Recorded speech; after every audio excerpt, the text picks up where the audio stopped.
ಏನು ಈ ದೌರ್ಜನ್ಯದ ಪರಿಸ್ಥಿತಿಗೆ ಅಥವಾ ನಿಮ್ಮ ಮೇಲೆ ನಡೀತಾ ಇರೋ ದಬ್ಬಾಳಿಕೆಗೆ ಕಾನೂನಲ್ಲೋ ಅಥವಾ ನಿಮ್ಮ ಈ ಸಂಘಟನೆಯ ನಾಯಕರುಗಳು ಮತ್ತೆ ಈ ಒಂದು ಇಂಡಸ್ಟ್ರಿಯಲ್ಲಿ ಇರೋ ಅಂತ ತಜ್ಞರುಗಳು ಅವ್ರಗಳ ಕಡೆಯಿಂದ ನಿಮಗೆ ಯಾವ ತರ ಸಹಾಯ ಆಗ್ತದೆ ಅಥವಾ ಏನ್ ಮಾಡಿದ್ರೆ ಇದು ಸರಿ ಹೋಗ್ಬೋದು ಸರ್? ಇದನ್ನ ಈಗ ಆಲ್ರೆಡಿ ಸರ್ಕಾರನೇ ನಿಗದಿ ಮಾಡಿರೋ ಹಣನ ನಾವು ಪಡ್ಕೊಬೇಕು ಅಂತಂದ್ರೆ ನಾವು ಕಾನೂನು ಹೋರಾಟನೇ ಮಾಡಬೇಕು. ಆ ಕಾನೂನಲ್ಲಿ ಹೋಗಿ ನಾವು ಪ್ರಶ್ನೆ ಮಾಡಬೇಕು ಅಂದರೆ ಹಣಕಾಸುಗಳು ಬೇಕು ಅನ್ನೋದಾದರೆ ಈ ಸಂಘಟನೆಗಳಲ್ಲಿ ಒಗ್ಗಟ್ಟಾಗಿ ನಿಂತ್ಕೊಂಡು ಎಲ್ಲರೂ ಸೇರಿ ಒಂದು ಪಿಟಿಷನ್ ಹಾಕಿ ನಮಗೆ ಸರ್ಕಾರನೇ ನೀಡಿರುವಂಥ ಒಂದು ದರನ ಸರಿಯಾದಂಥ ರೀತಿಯಲ್ಲಿ ಯಾವುದೇ ಅಪ್ಲಿಕೇಶನ್ ಅವರು ಅವ್ರಿಗೆ ತಾಕೀತನ್ನ ಮಾಡದಂತೆ ಗೌರ್ಮೆಂಟ್ ಇರೋದೇ ನಮಗೆ ತೊಂದರೆ ಆಗ್ತದೆ ಅಂತೇಳಿ ಗೌರ್ಮೆಂಟ್ ಮೇಲೇ ಒಂದು ಕೇಸ್ ಹಾಕ್ಕೊಂಡು ಮಾಡೋಕ್ಕೆ ಒಂದು ದಾರಿ ಇದೆ. ಇನ್ನು ಸಂಘಟನೆಯವರು ಕೈ ಜೋಡಿಸಲ್ಲ ಅನ್ನೋದಾದರೆ ಒಟ್ಟಿನಲ್ಲಿ ನಾನೇ ದೊಡ್ಡವನು ನೀನೇ ದೊಡ್ಡವನು ನನಗೆ ಅವರವರಲ್ಲೇ ತಿಕ್ಕಾಟ ಇರೋದ್ರಿಂದಾಗಿ ಇದೆಲ್ಲ ಮುಂದುವರಿಸೋಕ್ಕೆ ಅವ್ರು ಯಾರೂ ಕೈ ಜೋಡಿಸ್ತಾ ಇಲ್ಲ. ಸೊ ನೀವು ಹೇಳಿದ್ರಿ ಸರ್ಕಾರದ ಮೇಲೆ ನಾವು ಕಾನೂನು ಕ್ರಮ ತಗೋಬೇಕು ಅಂತ. ಸೊ ಹಂಗೆ ತಗೊಳ್ಳೋದೇ ಆದ್ರೆ ನಿಮ್ಮ ಬಹು ದೊಡ್ಡ ಬೇಡಿಕೆ ಈ ಸ್ವಯಂ ಉದ್ಯೋಗಿಗಳನ್ನ ಕಾಪಾಡೋದ ಅಥವಾ ಈ ಅಗ್ರಿಗೇಟರ್ ಸಂಸ್ಥೆಗಳನ್ನ ಬುದ್ಧಿ ಕಲಿಸೋದ? ಸ್ವಯಂ ಉದ್ಯೋಗಿಗಳನ್ನ ಕಾಪಾಡೋದೇ ನಮ್ಮ ಒಂದು ಉದ್ದೇಶ ಇರೋದು. ಹೆಂಗೆ ಅಂತಂದರೆ ಸರ್ಕಾರದ ದರದಲ್ಲಿ ಪ್ರತಿಯೊಬ್ಬರು ಕೂಡ ಓಡಿಸೋದಕ್ಕೆ ಅಥವಾ ಮೀಟರ್ ಟ್ಯಾಕ್ಸಿ ಅಂತ ಹೇಳ್ಬಿಟ್ಟು ಒಂದು ಅವಕಾಶನ ಕೊಟ್ಟು ಅದನ್ನು ನೀವು ಇದರಲ್ಲೇ ಓಡಿಸ್ಬೇಕು ಅಂತೇಳಿ ಜನಗಳಿಗೂ ಒಂದು ಮನವರಿಕೆನ ಅವರು ಎಲ್ಲ ಒಂದು ಮೀಡಿಯಾಗಳಲ್ಲೂ ಕೂಡ ಪೇಪರ್ ಆಗಿರ್ಬೋದು ಅಥವಾ ಸೋಷಿಯಲ್ ಮೀಡಿಯಾಗಳಾಗಿರ್ಬೋದು ಅಥವಾ ಈ ಟಿ ವಿ ಚಾನಲ್ಗಳಾಗ್ಬೋದು ಇಲ್ಲೆಲ್ಲ ಅವರು ಅನೌನ್ಸ್ನ ಮಾಡಿಬಿಟ್ರು ಅಂದರೆ ಸರ್ಕಾರ ಕಡೆಯಿಂದ ಈ ಅಗ್ರಿಗೇಟರ್ಗಳು ನಮ್ಗೆ ಅವಶ್ಯಕತೆನೇ ಇರಲ್ಲ.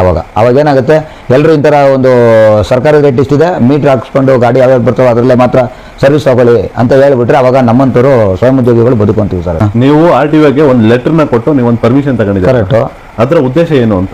ಆ ಲೆಟರ್ ಕೊಟ್ಟಿರೋ ಉದ್ದೇಶ ನಾನು ನೋಡಿ ಸ್ವಾಮಿ, ಸರ್ಕಾರದ ದಾರದಲ್ಲಿ ನಾನು ತಗೊಳ್ಳೋದಕ್ಕೆ ನಾನು ಇದನ್ನೇ ತಗೊಂಡು ನನ್ನ ಒಂದು ವ್ಯಾಪಾರನ ಶುರು ಮಾಡಿದ್ದೀನಿ ಅಂತೇಳಿ ನಾನು ಲೀಗಲ್ ಆಗಿ ನಾನು ಇದೀನಿ ಅನ್ನೋದಕ್ಕೆ ಅವ್ರ ಹತ್ರ ಪರ್ಮಿಷನ್ ಲೆಟರ್ ತಗೊಂಡಿದ್ದೀನಿ.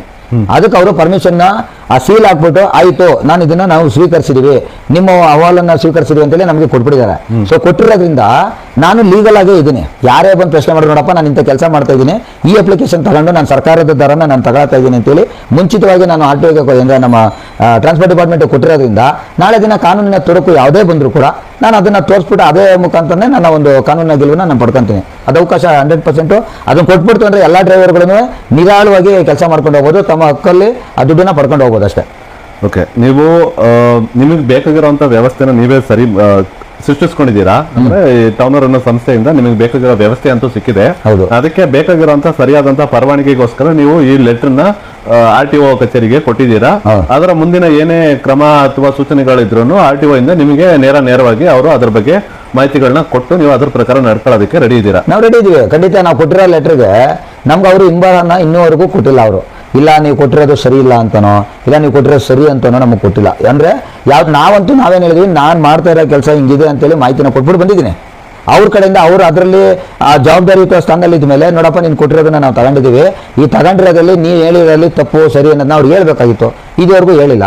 ಅಲ್ಲಿಗೆ ಅರ್ಥ ಏನಾಯ್ತು, ಮೌನಂ ಸಮ್ಮತಿ ಲಕ್ಷಣ ಅಂತ ಹೇಳ್ತಾರಲ್ಲ ಹಂಗೆ ಆ ಒಂದು ಲಕ್ಷಣ ಸಿಕ್ತಂಗೆ ಆಗೋಯ್ತು. ನಾವು ಅದನ್ನ ಒಪ್ಕೊಂಡಿದ್ದಾರೆ ಅಂದ್ಬಿಟ್ಟು ಸುಮ್ಮನೆ ಆಗಿದ್ವಿ. ಅಂದ್ರೆ ನಿಮ್ ಪ್ರಕಾರ ಇವಾಗ ಪ್ರಜೆಗಳಿಗೋಸ್ಕರ ಕಾನೂನು ಇರೋದು, ಇವಾಗ ಪ್ರಜೆಗಳಾಗಿ ನೀವು ನಿಮ್ಮ ಹಕ್ಕನ್ನ ಸರಿಯಾದಂತ ಅಧಿಕಾರಿಗಳಿಗೆ ಸರಿಯಾದಂತ ಲಿಖಿತ ರೂಪದಲ್ಲಿ ಕೊಡುವಂತ ಕೆಲಸ ನೀವು ಮಾಡಿದೀರಾ. ಬಾಕಿ ಕೆಲಸ ಸರ್ಕಾರಿ ಅಧಿಕಾರಿಗಳು ಅದನ್ನ ಸರಿಯಾಗಿ ನೆರವೇರಿಸಬೇಕು ಅನ್ನೋದು ನಿಮ್ಮ ಅಭಿಪ್ರಾಯ? ಖಂಡಿತ ಹೌದು. ನಾನು ಕೊಟ್ಟಿರೋ ಲೆಟರ್ಗೆ ನಾನು ಸರಿ ಇಲ್ಲ ಅಂತನಾರು ಅವ್ರು ನಂಗೆ ರಿಪ್ಲೈ ಮಾಡಬೇಕಾಗಿತ್ತು. ಸೊ ಮಾಡಿಲ್ಲ. ಸೊ ನಾನು ಅವಾಗ ಹೇಳ್ದಂಗೆ ಏನು ಮಾತಾಡಲಿಲ್ಲ ಅಂದ್ರೆ ಒಪ್ಪಿಗೆ ಸುಸ್ತಂಗೆ ಲೆಕ್ಕ ಅದು ನಮ್ಮ ಪ್ರಕಾರ. ಇಲ್ಲ ಅವರು ನನಗೆ ಈಗ ಅಕ್ಲೇಮೆಂಟ್ ಬೇಕು, ನನಗೆ ನಾನು ಕೊಟ್ಬಿಟ್ಟು ತಗೊಂಡು ಬಂದ್ಬಿಟ್ಟಿದ್ದೀನಿ. ಆದರೆ ಅವ್ರು ನನಗೇನು ತಾಕೀತ ಮಾಡ್ತಾ ಇಲ್ಲ, ನೀನು ಸರಿ ಇಲ್ಲ ಅಂತ ನಾನು ಹೇಳ್ಬೇಕಲ್ಲ ಅಟ್ಲೀಸ್ಟು. ನಂಗೆ ಸಾಕು, ನನಗೆ ಅಷ್ಟೇ ಸಾಕು. ನಾವು ಅವ್ರು ಕೊಡಲಿಲ್ಲ ಅಂದ್ರೆ ನಾನು ತಲೆ ಕೆಡಿಸ್ಕೊಳಕ್ಕೆ ಹೋಗಲ್ಲ. ನಾನು ಕೊಟ್ಟಿದ್ದೀನಿ ಸಮಯ ನೀವು ಹಂಗೇನಾರು ಇತ್ತು ಅಂದರೆ ನನ್ನ ಮೇಲೆ ನೀವು ಪ್ರಶ್ನೆ ಮಾಡಬೇಕಾಯ್ತು, ಯಾಕೆ ಮಾಡಿಲ್ಲ ಅಂತಲೇ ನಾನು ನಾಳೆ ದಿನ ನನಗೆ ಆ ಥರದ್ದು ಏನಾದ್ರು ಸಮಸ್ಯೆ ಬಂದಾಗ ನಾನು ಅವ್ರ ಮೇಲೆ ನಾನು ದೂರ್ತೀನಿ ಅಷ್ಟೇ.